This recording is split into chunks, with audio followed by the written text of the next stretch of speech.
Today, I'm not here to talk about Apple or the Macintosh or how to make it in the tech industry or anything else like that. Today, instead, I'd like to tell you all a story from my life. And I hope that from telling you all this story, you'll learn something far more meaningful than anything a piece of business advice could teach you. About 4 years ago, me, Wozniak, and a few other associates from the upper echelon of Apple went out for a dinner to relax and to talk a little bit of business. So we get to the restaurant and we sit down and chat for a bit, right? Just normal, run-of-the-mill dinner stuff. Then the waitress comes over and asks us what we'd like to drink. I asked for a water, and a few minutes later she came over and put in front of me a glass of ice water. Now, keep in mind, I asked for water, not ice water, just plain water. But she brought me ice water. Now, I don't know exactly when restaurants and dining establishments started doing this as a rule of thumb, but when someone asks for water, they shouldn't bring you ice water. They should just bring you plain water. Now it should be cold or chilled, all right. I'm not saying it should be lukewarm water or hot water. It should be reasonably cold. Cold enough to the degree that it's refreshing. But ice water is not refreshing. It's too damn cold to drink comfortably. When you put ice in water, it becomes freezing cold, and that shit hurts my mouth. Now I know for a fact I'm not the only one who feels this way.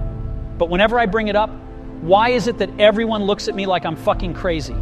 I refuse to believe that I'm the only person on earth who does not enjoy ice water.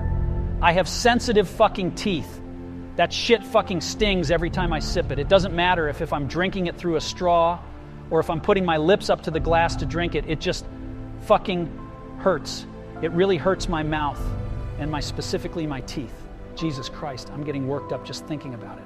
I know damn well no one else enjoys ice water. They've just been brainwashed to enjoy the idea of ice water. Now, I'll grant you this. Ice water is a nice idea and looks nice, especially on a really hot day.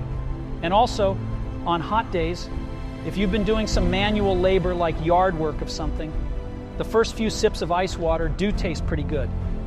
But that's the only circumstance in which ice water isn't fucking awful. And even then, its charm wears off pretty quickly. Now keep in mind, I walked into this restaurant in slacks and a dress shirt and a tie. I clearly wasn't fucking toiling prior to my entrance to this restaurant. So now you can't say, "Oh Steve, you just said sometimes ice water is good." No, that isn't what I fucking said. I said ice water is acceptable for a few seconds when you're really tired after doing hard manual labor. So the bottom line is that this waitress fucked up. And don't say, "Steve, you shouldn't blame it on the waitress. It's not her fault." Yes, it fucking is.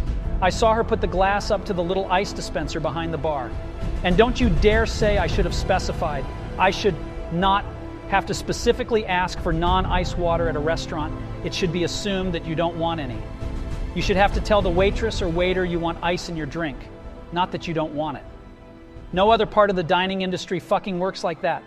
You don't ask for a burger and then also get fries. You have to ask for the burger and then ask for fries with it. You don't ask for a salad and then also get the dressing. You have to ask for the dressing.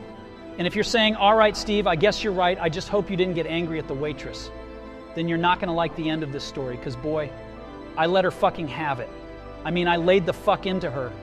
By the time I got done screaming at her, the entire restaurant was silent. The quietness in that restaurant was so palpable, not a fucking whisper could escape unnoticed. And her face was just soaked with tears. And her expression, Jesus, she looked like she had just seen hell. I mean, it was just god-awful. But anyways, I digress.